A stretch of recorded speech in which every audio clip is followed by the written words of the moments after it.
Vamos a ver el compañero que hace tiempo que no pregunta. Gracias, Presidenta. Buenos días al gabinete aquí presente. Yo quisiera preguntarle, Presidenta, sobre, México sigue requiriendo de muchos trasplantes de riñón y va en aumento porque pues, la población consume mucho azúcar. Yo no soy médico, pero aquí hay médicos y obviamente ese es uno de los factores más importantes. En ese sentido, Presidenta, el refresco de cola, que no voy a decir completo el nombre, presentó ahí un amparo ante el Quinto Tribunal Colegiado de Mexicali, Baja California, de acuerdo a la Asociación Civil El Poder del Consumidor. El proyecto, a cargo del magistrado Miguel Ábalos Cornejo, busca que la empresa pueda seguir vendiendo sus productos en preparatorias y universidades. Yo no sé si su gobierno ya tomó cartas en el asunto, sobre todo la Secretaría de Educación Pública y, por supuesto, las autoridades sanitarias del país, Presidenta. Habrá que revisarlo porque hemos hablado mucho con todas las refresqueras y están de acuerdo. No ha habido en las reuniones ninguna solicitud para que regresen los refrescos o incluso los dulces, todo lo que los niños me reclaman, pero que es muy importante para su salud. No ha habido por parte de ninguna de las refresqueras ninguna solicitud. Entonces, habría que revisar quién fue quien puso este amparo y revisar, pues, estar atentos a esto que mencionas para poder, pues, informar de por qué. No es que se prohíba el refresco, nadie lo prohíbe. Lo que estamos haciendo, pues, es limitar el consumo en las escuelas. En la tarde, pues, ya bajo supervisión de la familia, pues ya pueden decidir si dan dulces, refrescos, etcétera. Pero de la refresquera no ha habido ninguna solicitud o que nos hayan manifestado. Entonces vamos a revisar. Gracias, Presidenta. Perdón por no presentarme. Soy Marco Antonio Alvera del periódico digital Hidalgo News. Presidenta, en otro tema, ahorita se está llevando a cabo el tema de la credencialización a fin de que pues, todas las personas que requieran atención médica puedan ser atendidas en cualquier hospital. En abril inicia. Sí, para que puedan ser atendidas de manera fast track, digamos, en caso de requerir una atención médica. Yo no sé si dentro de esa credencialización podría contemplarse la opción de que a los familiares cuando se estén credencializando haya la pregunta de que si quieren ser donadores de órganos. Ponle la credencial. Se necesita algo más que solo la credencial y decir que sí, pero ahí viene, fíjate, donador de órganos, sí, tipo de sangre. Y no hace falta una campaña más férrea, Presidenta, sí, porque en realidad estamos en pañales en ese sentido de donar los órganos cuando pues, la persona ya está en una etapa sí hace final. Falta. La idea es la credencialización, el fortalecimiento de la capacidad de trasplantes y después pues ya iniciar la campaña de donación. En otro tema, Presidenta, publicó hace poco el periódico El Financiero en la columna el tema de transparencia o las licitaciones que hubieran en el SIC. La mayoría fueron por invitación tanto en conservación de carreteras y las supervisiones de carreteras federales también. El tema que preocupa en las diferentes cámaras y colegios, que es los funcionarios y colegios, es que los funcionarios Eduardo Lee Sainz, subdirector de contrataciones de conservación de carreteras, y José Antonio Ramírez Culebro, director ejecutivo de construcción de carreteras federales, ambos herederos o gente que se quedó durante el gobierno de Peña Nieto y cercanos al exdirector Clemente Pum de Felipe Calderón, han hecho que esta lista salen invitaciones a las cuales ellos tienen el control y meten y sacan a las empresas a cambio de 50,000 pesos. Presidenta, yo no sé si esto ya lo tiene en el radar. Habría que ver cómo viene esta denuncia. La verdad es que Jesús Esteva y su equipo, Juan Carlos, ¿cómo se apellida Juan Carlos? El subsecretario, se me fue ahorita. Son de primera, son hiperhonestos, probadísimo. He trabajado con ellos desde hace mucho tiempo. Entonces, vamos a revisar esto que estás mencionando. Se están licitando Fuentes, Juan Carlos Fuentes. Son cerca de 3,000 licitaciones que se están haciendo en este momento, la gran mayoría para repavimentación y bacheo. Entonces se están ganando pues muchísimas empresas, imagínense, 3,000 licitaciones.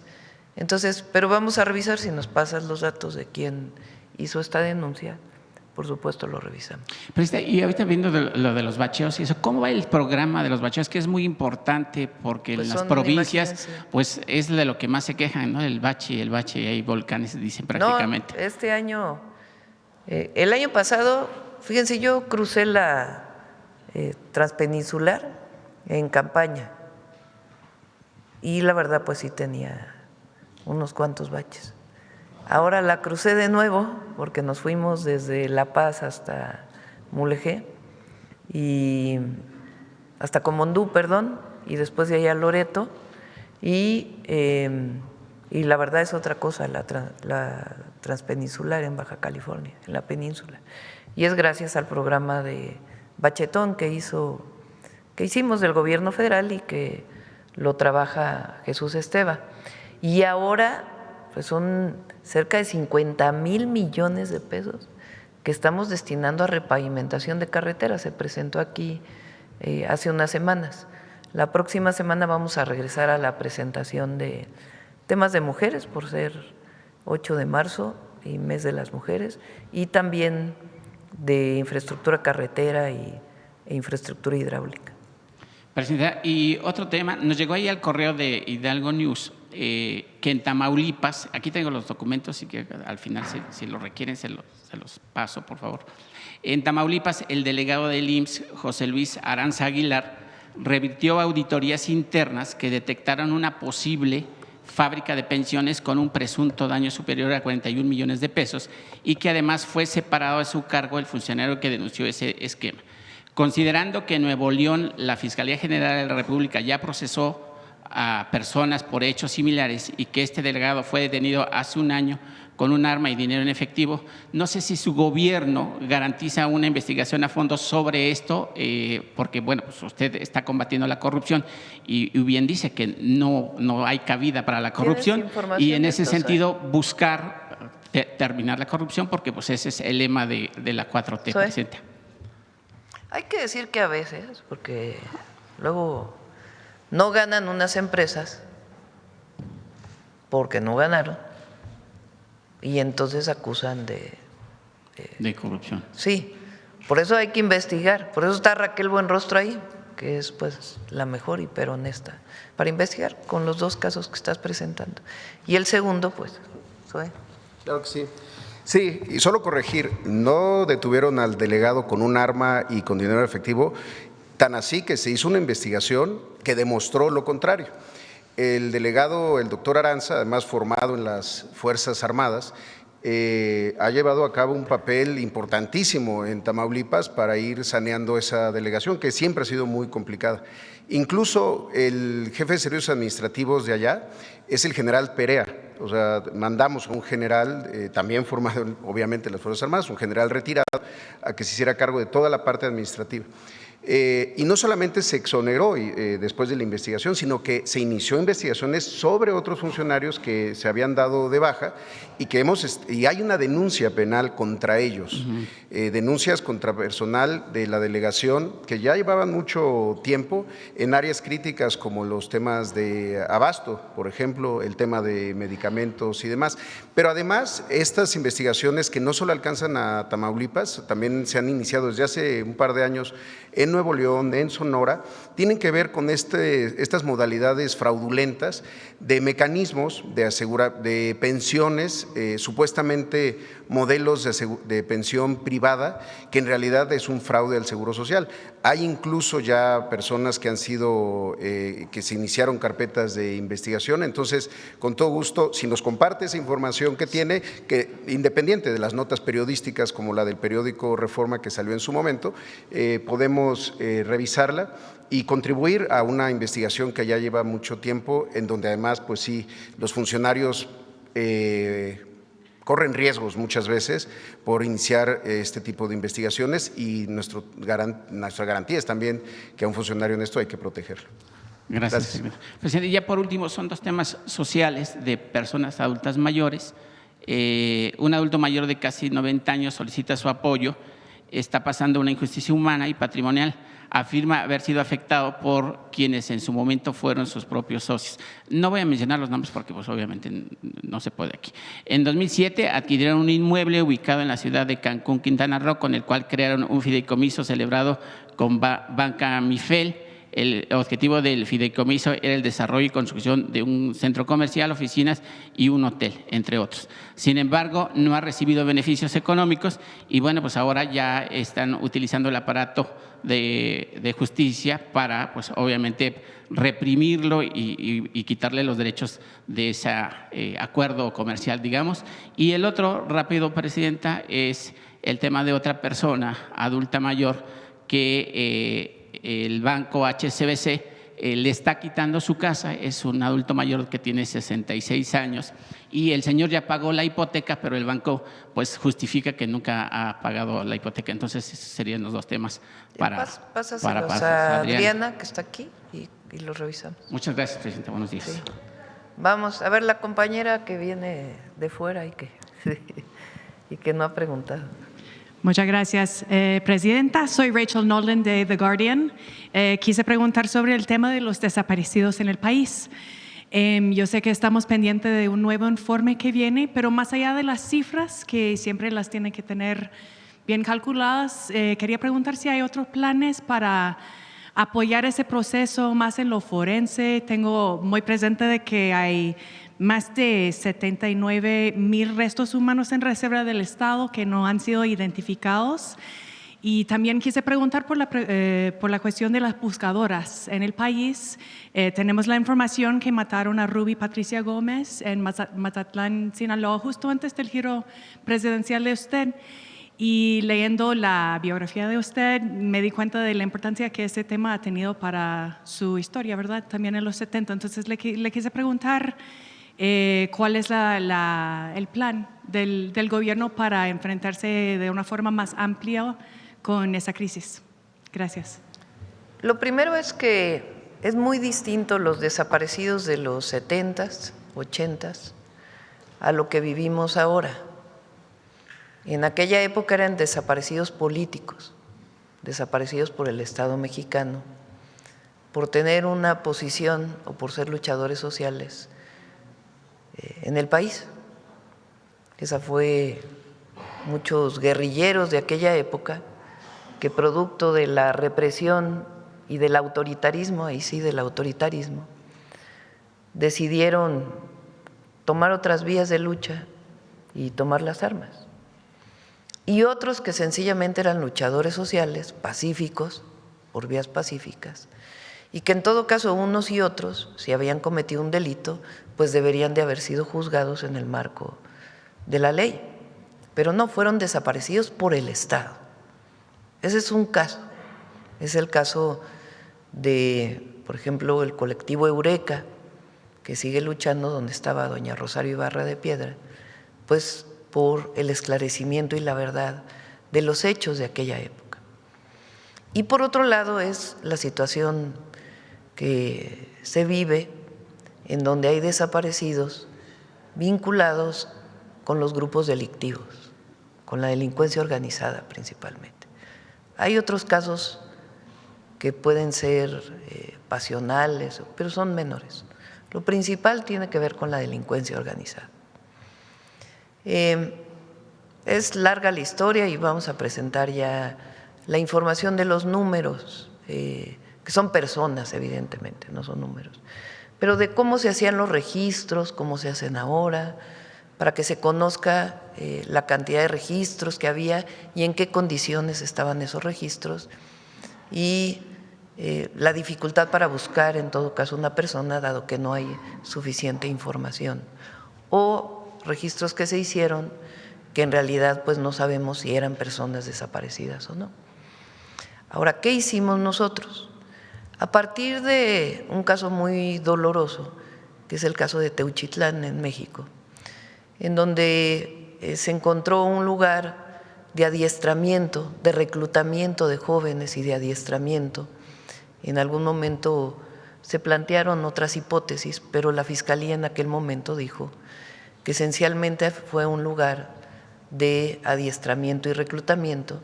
Se detuvo al responsable de ese reclutamiento y en efecto confesó cómo se reclutaba a los jóvenes.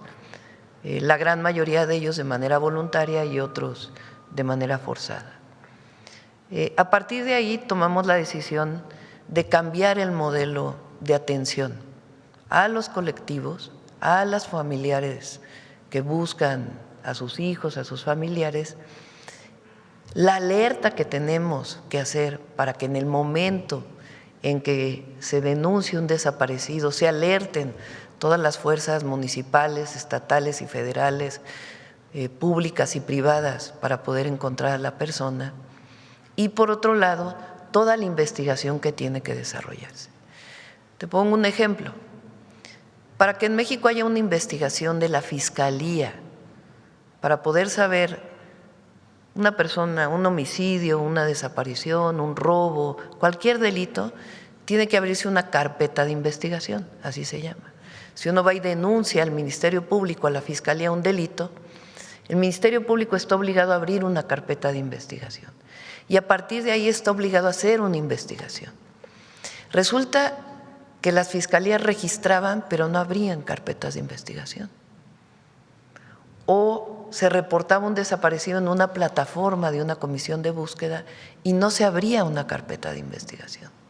Ahora la ley dice que es obligatorio abrir una carpeta de investigación en el momento de la denuncia de un desaparecido. Eso cambia por completo porque se reconoce el delito y hay la obligación de la búsqueda. Por otro lado, un sistema de alertamiento que ya existe y que estamos todavía fortaleciendo, para que en el momento que se denuncie en todos los aeropuertos, en todos los bancos, en todos los sistemas de autobuses, se alerte de la persona que se denunció como desaparecida para permitir que en todo caso se encuentre en las primeras horas de desaparición. Y por otro lado, una vez que tenemos casos pues graves en donde hubo una desaparición conocida por una delincuencia organizada, pues hacer toda la investigación, que es en esencia lo que estamos desarrollando, el fortalecimiento de la inteligencia y la investigación para poder encontrar a las personas. Además, la Secretaría de Gobernación tiene la instrucción y lo está haciendo de atender a todos los colectivos de desaparecidos e incluso de manera personal atiendo algunos casos. Sí sigue siendo una situación dolorosa en el país y nuestra obligación es atender a las familias y dar con los responsables y terminar con cualquier esquema de reclutamiento forzado de algún joven. ¿Cómo lo hacemos? También bajando todas las plataformas digitales en donde encontramos y se denuncia. Muchas veces se hace por videojuego a los jóvenes, entonces hay una investigación muy grande relacionada con esto, es decir, trabajando en todos sentidos. Y hay que decir también que se han encontrado a muchas personas, no es que haya un desaparecido y nunca se encuentra. Se han encontrado ya sea por que realizaron algún trámite en algún lugar del país y se está buscando ya a la persona en vida, pero sabemos que hizo un trámite porque están todos los datos que antes no existían en una sola plataforma y también muchas personas que se han encontrado en vida. A veces pasan en promedio 3 meses para poder encontrar a la persona, pero tenemos afortunadamente muchísimos casos, que es lo que vamos a presentar, de personas desaparecidas que se encuentran.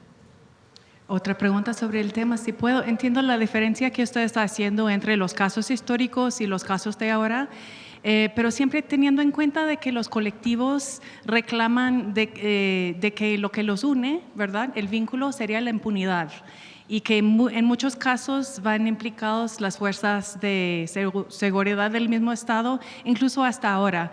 Entonces, otra pregunta sería, ¿qué posibilidades tiene el mismo Estado de investigar a sí mismo, para decirlo así? Todas. Si, por ejemplo, recientemente no en caso de desaparición, pero hay que decir que eso es mínimo, ¿eh? No tiene que, es decir, puede haber sido una fuerza del orden que ilegalmente haya desaparecido a una persona, pero no es una instrucción del Estado mexicano, es distinto. Antes era instrucción desde la Federal de Seguridad de desaparecer a los opositores. Entonces, cuando hay una persona, policía, en caso de que llegara a ocurrir un guardia nacional que tuviera que ver con alguna situación de desaparición, hay sanciones. Se detiene a la persona y tiene que ser responsable de todo lo que ocurre una vez que están las pruebas determinadas, evidentemente. Tuvimos un caso, por ejemplo, lamentable, de un civil que falleció en un fuego cruzado, malamente operado por un guardia nacional, y está detenido y llevando su caso y apoyada a la familia. Gracias. Por último, quise preguntar otro tema que es, se ha criticado a nivel internacional, no solo en su presidencia, sino en el sexenio de AMLO, la participación de las Fuerzas Armadas en muchas partes de la administración que antes era civil, ¿verdad? Entonces, quería preguntar qué condiciones serían necesarias para tener menos participación del mismo ejército en la vida nacional del país, ¿verdad? O a nivel internacional con la presión de los norteamericanos o a nivel de actividad de carteles aquí. O sea, ¿qué condiciones podría imaginar usted para retirar un poco el ejército de la vida del país? Gracias. Es legal, eso es lo primero. No estamos haciendo nada fuera de la ley como lo hizo Calderón en su momento. Felipe Calderón sacó al ejército, a la marina, a la famosa guerra contra el narco, y no había las condiciones jurídicas para hacerlo. Responsabilidad de Felipe Calderón. Ahora sí hay un marco legal para hacerlo. Entonces eso es importante. Lo segundo es que es una decisión que la Guardia Nacional pertenezca a la Secretaría de la Defensa Nacional. La Guardia Nacional tiene que ser una institución de mucha consolidación en el largo plazo. Nuestro país, y lo vimos en el pasado, tuvo un secretario de Seguridad que estaba vinculado con el narcotráfico. Policías federales que no tenían ni las mínimas condiciones de operación para poder desarrollarse. Cuando se trasladaban a un lugar no había ni cuartel, se quedaban en hoteles.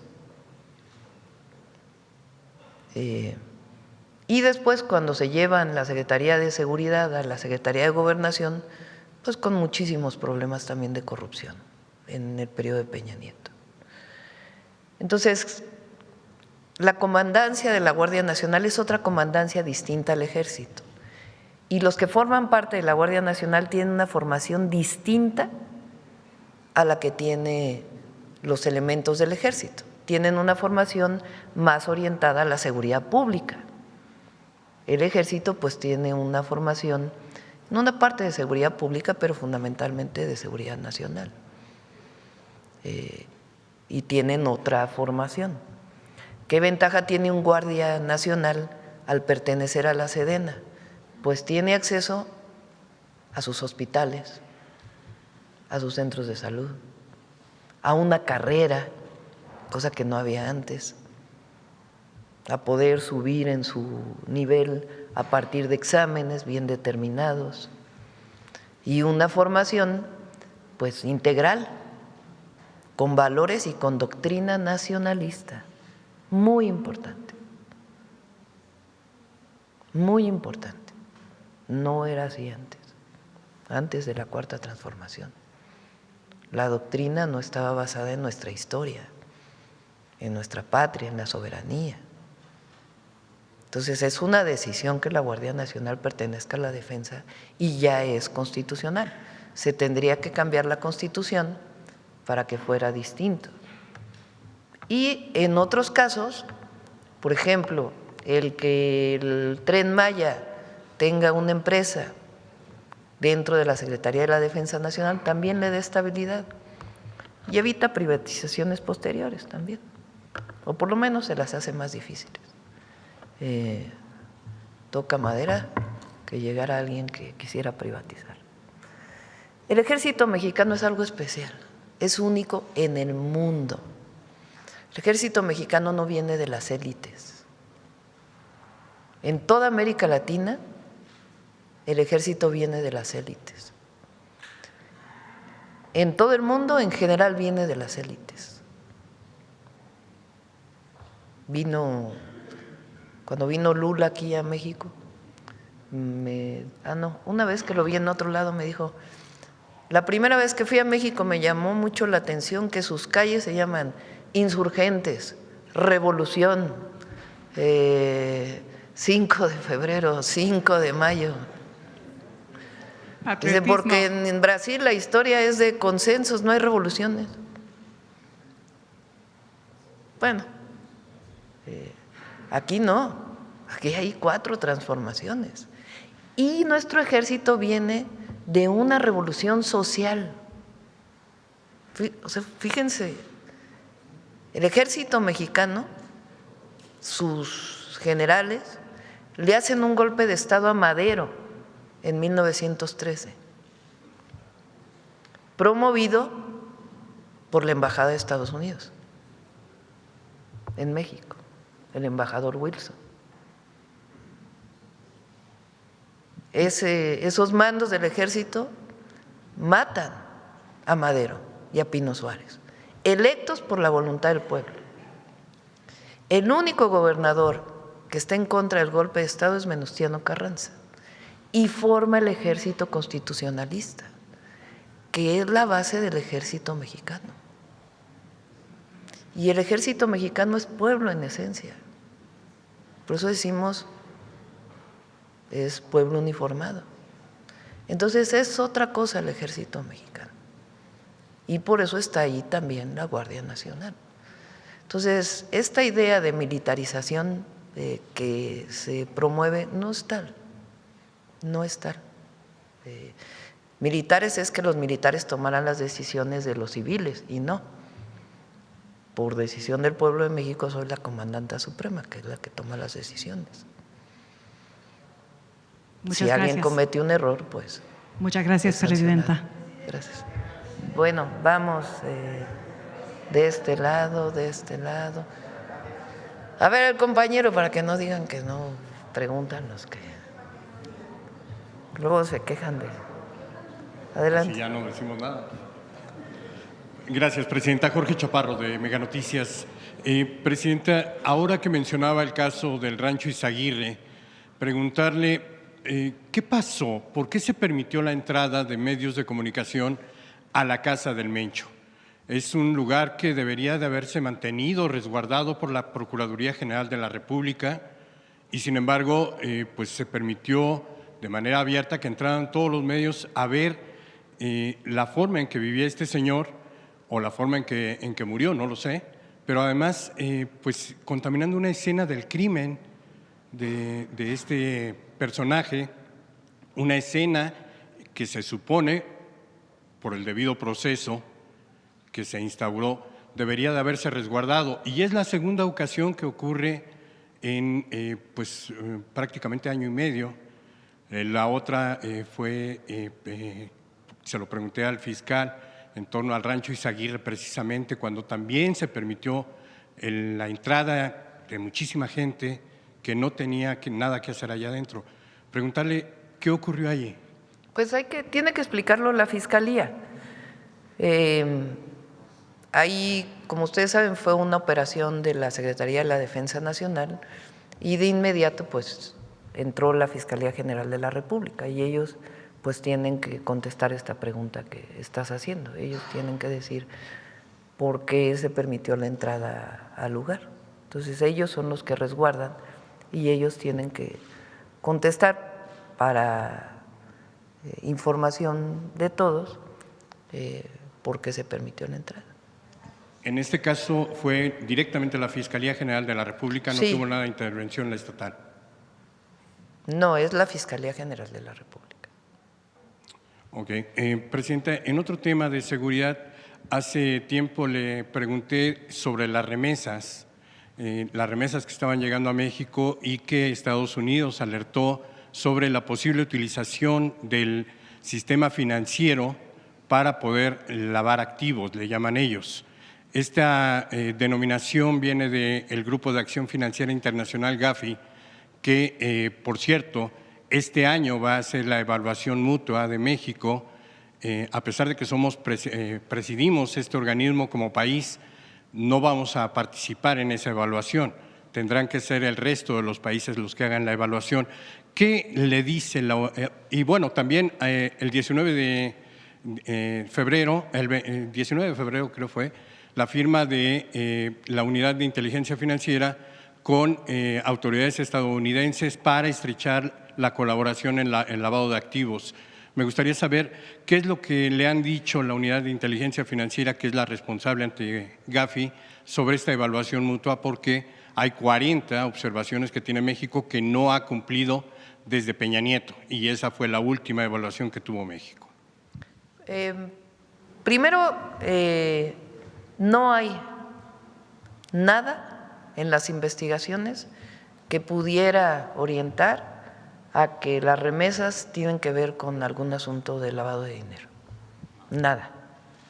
La UIF ha hecho la investigación, Banco de México recibe las informaciones, ellos no hacen la investigación, pero a partir de la información de las entradas de recursos no hay absolutamente nada que tenga que ver. Por cierto, vinieron los datos de remesas y están más o menos en el orden de 2024, el valor de las remesas en enero. Entonces, bueno, eso es lo primero, ¿no? Lo segundo, en efecto, hay una evaluación que se tiene que hacer, es una evaluación que va a evaluar una parte de Peña Nieto y una parte del periodo del presidente López Obrador, de la UIF, y pues se está trabajando para poder contestar todas las observaciones. Y vamos a revisar pues cuáles son las observaciones. Omar Reyes está haciendo un excelente trabajo y vamos a pues contestar las observaciones que se tengan de lo que se hizo en el periodo anterior. Perdóneme, Omar Reyes es el actual director de la UIF. Ok, sí. Bueno, le quiero comentar porque amablemente recibimos una aclaración. Sí, es Omar Reyes, ¿verdad? Ahorita me quedé con la duda, sí. No confundo los nombres. Sí. Amablemente la Secretaría de Hacienda nos hizo una aclaración en torno a las cifras que estábamos manejando. Confirmó nuestras cifras en torno a estas operaciones que no quedan aclaradas en el envío de remesas. Dice usted que no hay ningún indicio de que se haya ejercido lavado de dinero, pero a mí me llama mucho la atención y le voy a dar solamente un ejemplo. Un ciudadano en Afganistán que envió más de $1 millón en un año. La media que envían nuestros connacionales en Estados Unidos a sus familias en México es aproximadamente $4,800 anuales. Este personaje que envió de Afganistán, un país pues lamentablemente en conflicto muy largo, pero él logró enviarle a su familia $1 millón en un año. Esto no se le hizo sospechoso a la UIF en su momento, fue 2024 el año en que se hizo esta transacción. Y hay, por ejemplo, 3 transacciones para Zacatecas de 2024 igual, que fueron por $20 millones cada una de dólares. No sé. Pero esos ya no son remesas. Pues digo, son transferencias de recursos. Es otra cosa. Están reconocidas como remesas por el Banco de México. Pero es otra cosa. En todo caso, esas transferencias de dinero pues tienen que investigarse. Pero ya no son las remesas, que es lo que envía pequeños montos de recursos que se envían cada mes a las familias. En todo caso, si hay una transferencia de Estados Unidos a México de un valor muy grande, pues hay la obligación de investigar. Pero ya no es remesa, eso ya es una transferencia de recursos. Sí, lo que pasa es que está registrado como remesas por el Banco de México, por eso se lo menciono. Sí, pero no es remesa, pues no. O sea, la remesa es aquella que se conoce como familias mexicanas que viven en Estados Unidos, que le envían a sus familias para poder mantenerse. Los otros son transferencias de recursos, que también hay. Transferencias de Estados Unidos a México hay millones probablemente, pues porque tenemos un tratado comercial en donde no se paga en efectivo, sino todo, la importación y exportación, pues evidentemente hay recursos de un lugar a otro del país a través de empresas o de personas, pero esas transferencias pues se analizan de una manera distinta. Claro, por eso la atención Sí. que pusimos en este tema en Mega Noticias. Presidenta, y finalmente me gustaría preguntarle sobre la reforma electoral. ¿La va a enviar hoy por la tarde? En la tarde la voy a revisar. Repito, había, digamos, cuestiones de más que pusieron en algunos artículos que no tenían que ver con lo electoral. Lo hizo un equipo y lo hizo de buena fe, no había nada.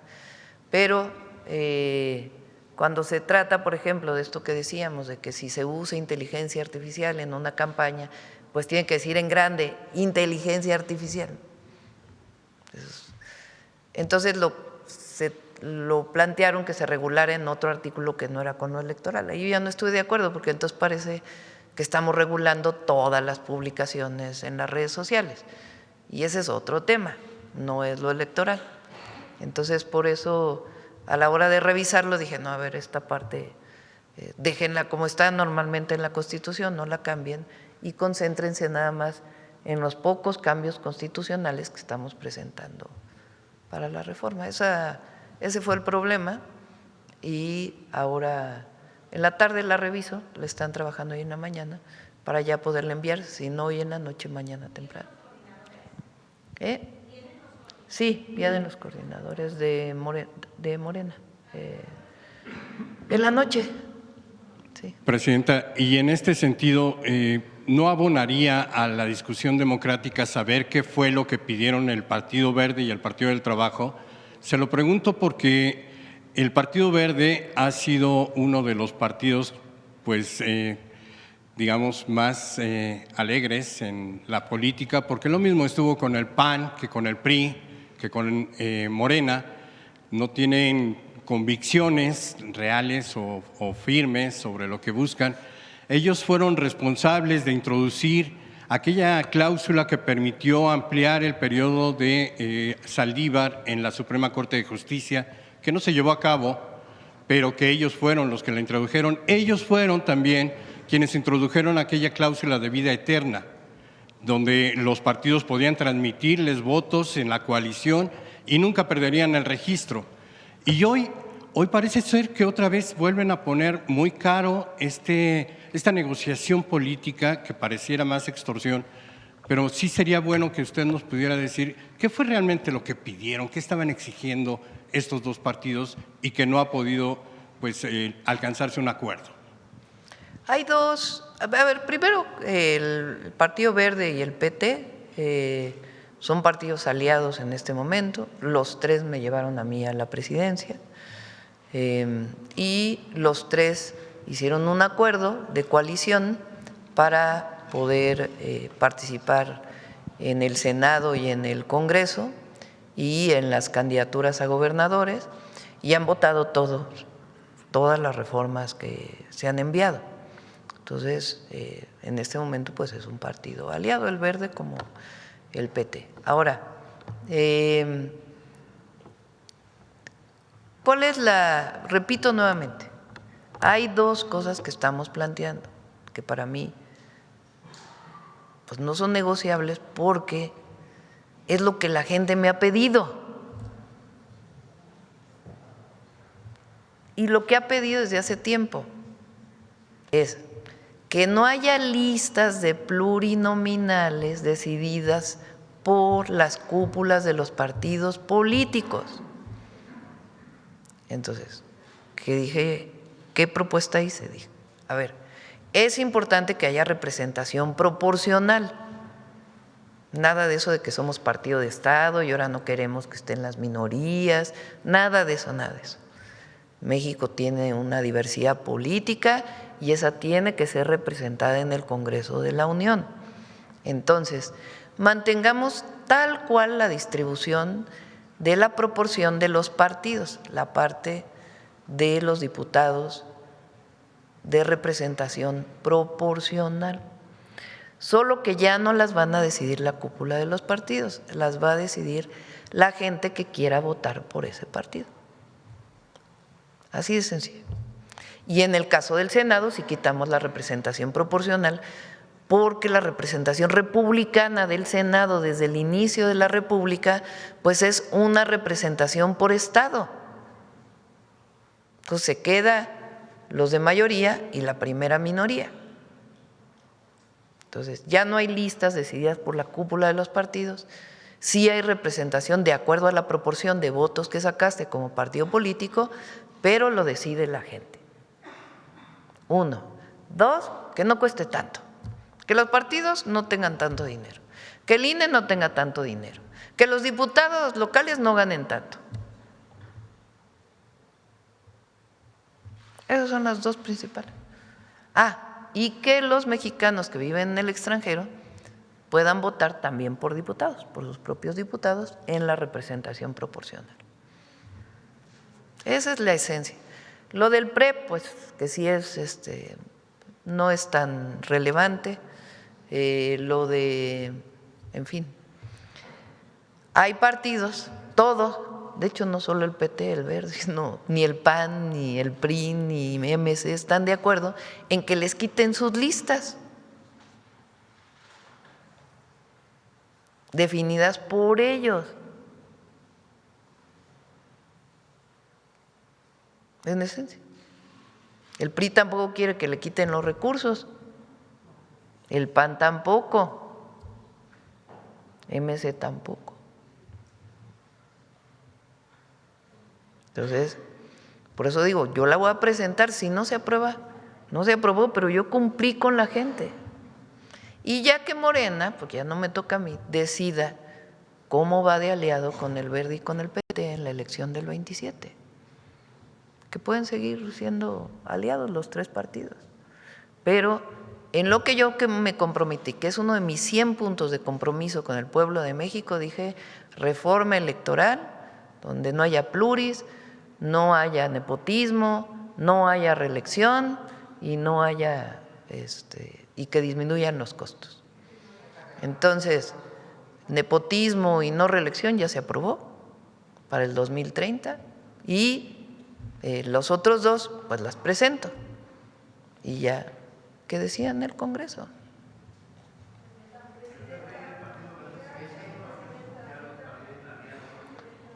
Pues ya lo tendrá que decidir Morena, es decir, el que en esta cosa, en este tema no estén de acuerdo, pues no inhibe que puedas ir en una alianza electoral hacia adelante, ¿no? Ese es un asunto de, pues ya de Morena en su decisión. Me critican porque dicen, ¿no?, los opositores, es que la presidenta ahora no decide. O sea, si decido, me critican porque soy autoritaria. Y si no decido, también me critican porque no decido yo. Bueno, pues a unos les toca decidir una cosa y a mí me toca decidir otra. Sí. Bueno, vamos por acá, por acá. A ver, Sonora, hace mucho que no pregunta. Otra Sonora. Sí. Buenos días, Presidenta. Demián Duarte, de Sonora Power, la revolución que llegó del norte. Fíjese, me llama la atención este apunte que hace, ya lo he hecho varias veces, sobre Venustiano Carranza y que fue el único gobernador que se declaró en rebeldía. Bueno, habrá que decir que el gobernador de Sonora, después que fue Adolfo de la Huerta, se sumó también, y desde Agua Prieta llegó pues el plan de Agua Prieta desde Sonora pues Sí, así es, para vencer al usurpador, ¿no? Digo, apunte simplemente que se me vino a la mente porque bueno, siempre estamos buscando nosotros nuestro lugar en la historia también, que bueno, de Sonora partió justamente ese movimiento. Presidenta, en el contexto, y es obligada la pregunta, mire, estaba yo revisando los reportes que vienen justamente de este asunto del Medio Oriente. Quiero preguntarle sobre el tema del petróleo en particular. Se dio ayer en los mercados financieros, bueno, un incremento en los precios del petróleo a nivel internacional. El Brent del Mar del Norte subió 7%. También los precios de la mezcla mexicana subieron de manera importante. Es importante este asunto en específico, bueno, porque el expresidente López Obrador y el gobierno de usted tomaron la previsión justamente de buscar la autonomía en abasto de combustibles. Tengo entendido que vamos en un 65%. 80%. En 80%. Bueno, preguntarle en este sentido, ¿qué tan protegido está nuestro país ante pues, lo que puede ser justamente una oleada de incrementos fuertes en los precios de los combustibles a nivel global? Hay un esquema que hizo el presidente López Obrador en el 2022 con la guerra en Ucrania, cuando subieron los precios, se compensó con el impuesto, con el IEPS, para que no subiera la gasolina a la gente. Y ese quedó ya establecido. Entonces, si subiera además el petróleo, que llegara a impactar en el precio de la gasolina o el diésel, entonces entra el esquema de compensación por impuesto. Entonces, para que no suba y no afecte a las familias mexicanas. Podemos decir que estamos de alguna manera blindados ante una… Y si bajara, tenemos seguros contratados que dan coberturas. ¿Qué tanto impacto tiene en estos momentos la exportación de petróleo justamente en las finanzas públicas de nuestro país? Porque se habla también de que México pudiera salir muy beneficiado ante un eventual incremento desmedido de los precios del petróleo. Bueno, se compensa en realidad, porque todavía hay una parte de importación de gasolinas y diésel. Diésel ya no, de gasolinas y turbocina y algo de gas LP. Con lo que se exporta, ¿no? Porque se compensa el monto, pues. Todavía se exporta. A ver si Víctor te da el dato de cuánto exactamente se exporta de petróleo en México. Un tema… millones de barriles diarios que te lo dan. Un tema importante, Presidenta, su reciente visita que hizo a Sonora no pasó desapercibido de ninguna manera, que estuvo en San Carlos. Yo recuerdo, yo le dije que ojalá nos visitara en San Carlos, creo que cuando estuvimos aquí por el fin de año. Y el tema es que, bueno, usted fue a San Carlos, que está en el municipio de Guaymas. Mire, para nosotros San Carlos es muy importante, para los sonorenses, es nuestro principal destino de playa en particular. Y pues usted estuvo ahí, no me va a dejar mentir, ¿no? Muy bonito. El paraíso realmente, precioso. ¿no? Los a ver paisajes, si tienen ahí una foto de San Carlos. Los paisajes de San Carlos, el la clima, montaña que hay, sí. que la mayor parte del año es muy bueno, le tocó a usted súper buen clima, por cierto. Bueno, pues la ubicación geográfica lo hace en un lugar privilegiado. Evidentemente nosotros le hemos puesto mucho en términos de lo que es la apuesta, de lo que queremos justamente como un destino de primer nivel. San Carlos, pues a la fecha todavía es poco conocido, poco visitado por el gran turismo a nivel nacional e internacional. Tiene que ver, evidentemente para el turismo nacional tiene que ver la lejanía. Hemos hablado de la necesidad de mayor frecuencia en los vuelos, incluso le hemos pedido que nos ayude con el tema de Mexicana. Ahora, el tema es que sí somos privilegiados en términos del turismo internacional, pues estamos muy cerca realmente de la frontera con Arizona, San Carlos está a 360 kilómetros de la frontera. Hay un tema que creo que es importante abordar antes de que San Carlos se convierta en lo que estamos buscando, que es el tema de la especulación inmobiliaria, el tema de los famosos cárteles inmobiliarios, que es un tema que nos ha venido afectando. Mire, recientemente incluso el mismo gobernador Alfonso Durazo, bueno, señaló a algún empresario por el acaparamiento de terrenos por 400 hectáreas, terrenos tan enormes que, bueno, tienen un valor comercial de alrededor de 6,000 millones de pesos. Es todo un tema este asunto de la ambición que hay alrededor del asunto de San Carlos.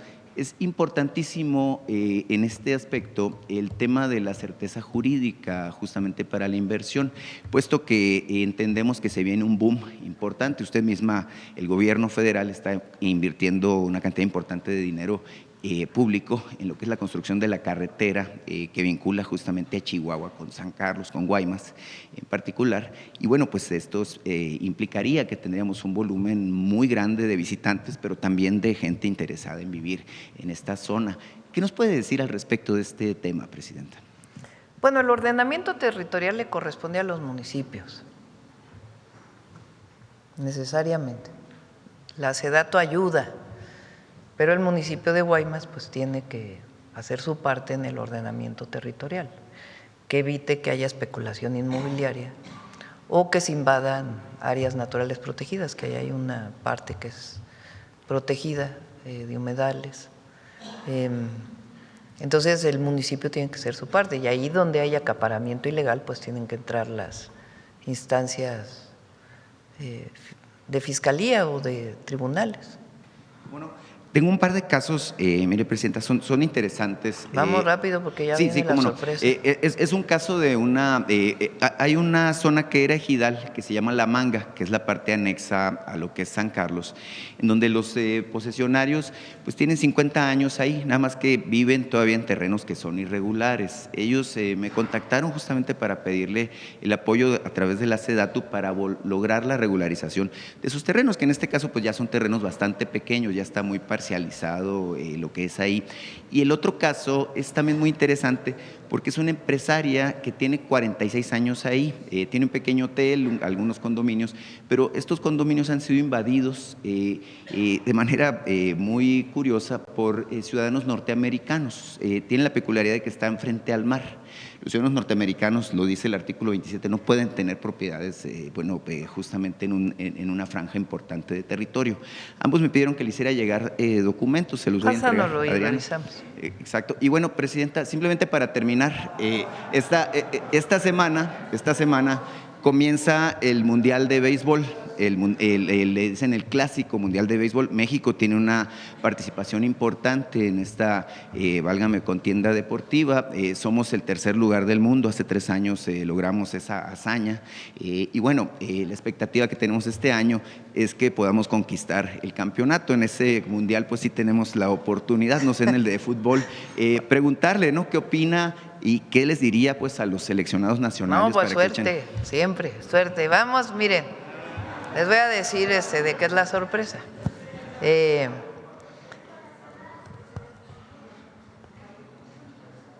Antes de… Ya acabamos.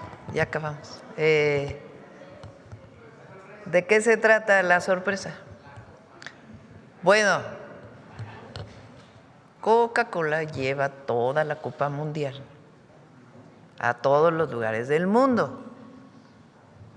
Y pues le dijimos para que lo traían a la Ciudad de México. Ya estuvo en Guadalajara el sábado. Es la Copa. Y va a estar en la Ciudad de México hoy. Y va a estar en Monterrey también. Entonces, para los niños y niñas que ahorita están en la escuela, pero más tarde van a ver la mañanera por las redes sociales, pues les traemos la copa. No. ¿Saben quién la puede tocar solamente? Los campeones ahorita nos lo van a explicar, los campeones del mundo y los jefes de Estado. ¿Ya está aquí la sorpresa? Que pase la sorpresa.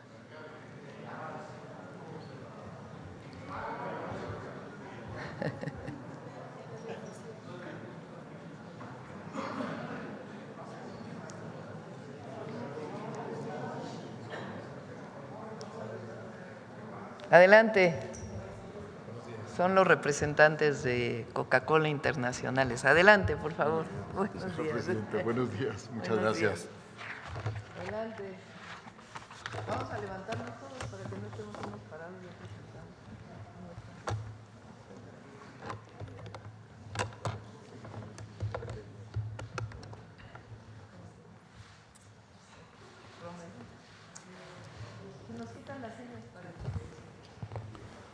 Adelante, por favor. Gracias. Muy buenos días, Presidenta Claudia Sheinbaum.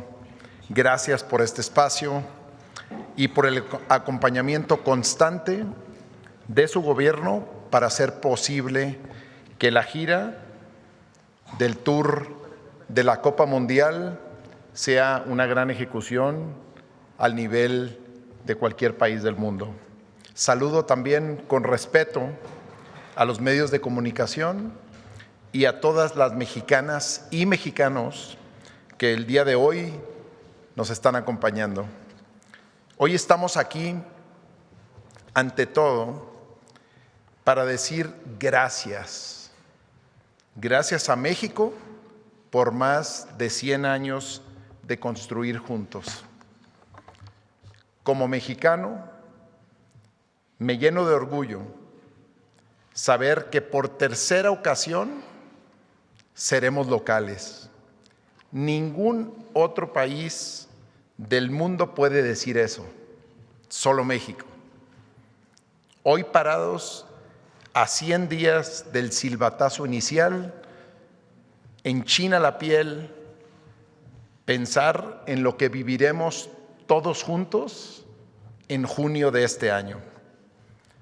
Durante ya un siglo, desde Coca-Cola, hemos tenido el privilegio de construir de la mano de este país y de aprender de él, de su gente, de su trabajo incansable, de su espíritu solidario y de su enorme capacidad para salir adelante, inclusive en aquellos momentos más desafiantes. México es un país que sabe levantarse. Es un país que sabe organizarse y que sabe demostrarle al mundo su dignidad y fortaleza. Y hoy ese mensaje está recorriendo todo el mundo. Por eso es tan significativo que hoy el trofeo llegue desde Guadalajara, después de haber cumplido un hito muy importante: mostrar al mundo un México fuerte y orgulloso de su identidad. Nuestro compromiso es muy claro: que este mundial sea para todas y para todos, que no se quede únicamente en los estadios, sino que se vive en las plazas, que se vive en las calles y en las comunidades de absolutamente todos los rincones de este hermoso país.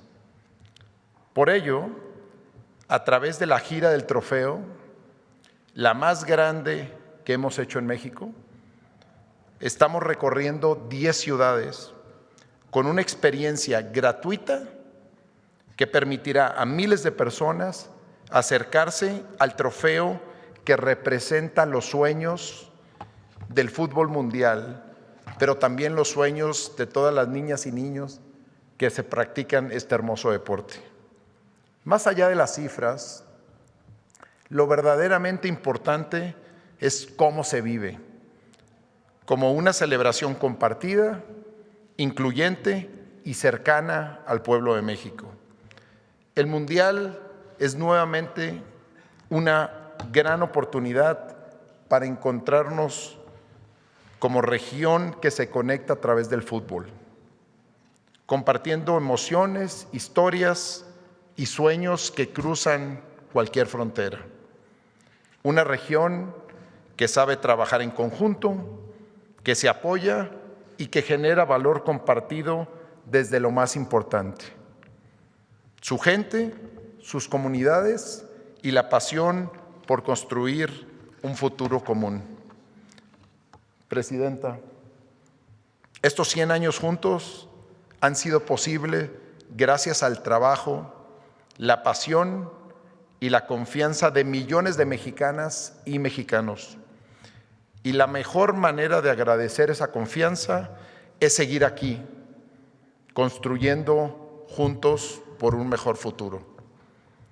Y celebramos con orgullo a un México que está de pie, fuerte y listo para mostrarse al mundo.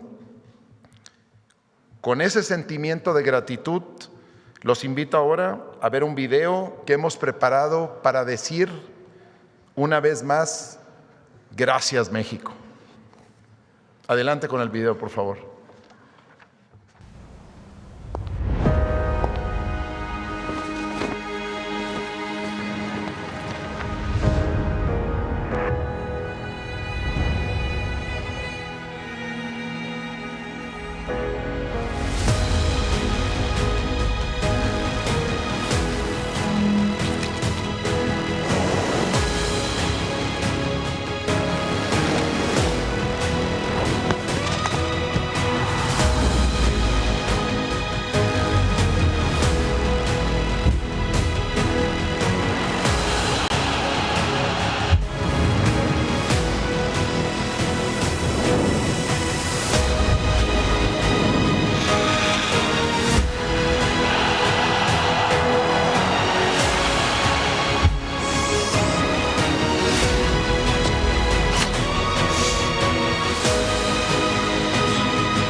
¿No?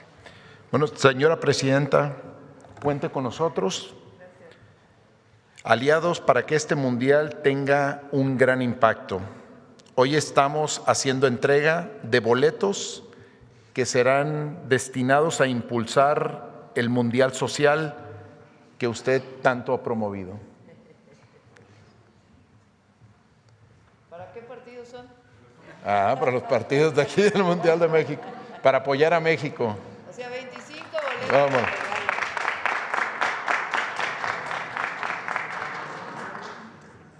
Muchas gracias. Ya vamos a ver cómo los vamos a rifar.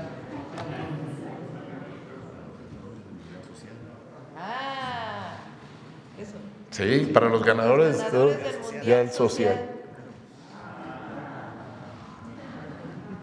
Muchas gracias.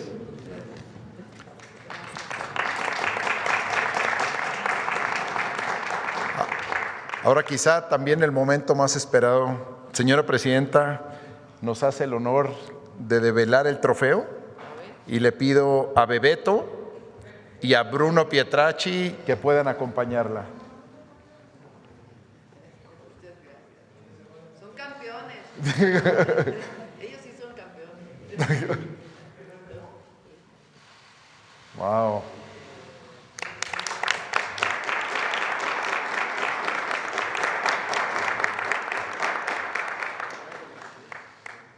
¿Una foto?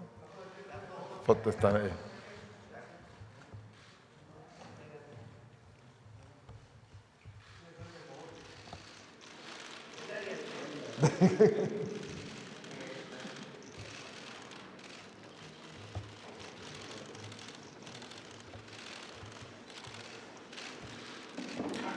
Ahora invito a Bebeto que nos haga el honor de cargar el trofeo de la Copa Mundial FIFA.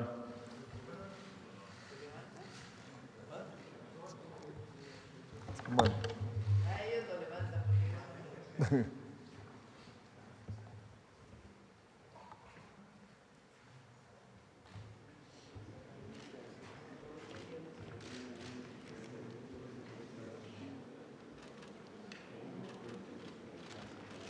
Bebeto, por favor.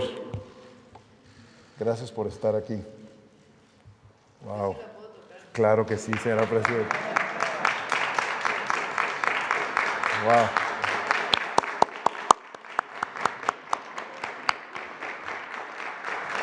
Wow.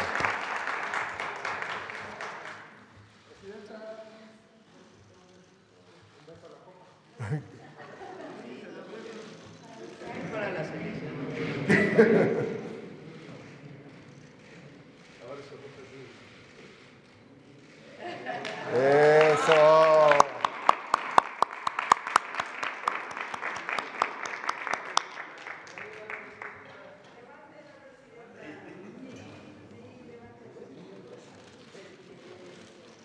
Eso.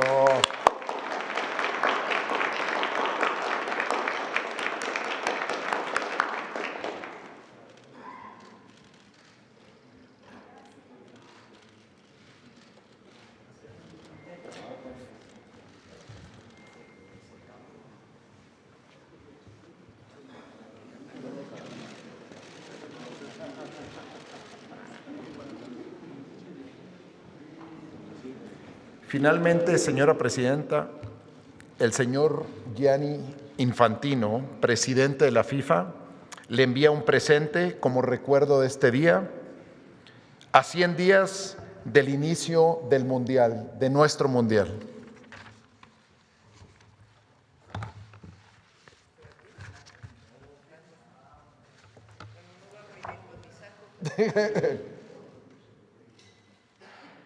Una réplica de la Copa Mundial.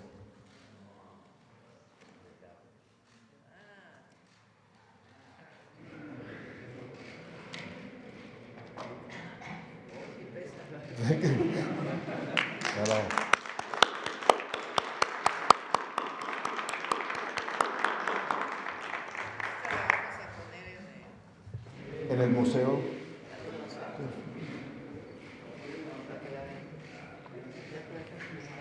Muchas gracias.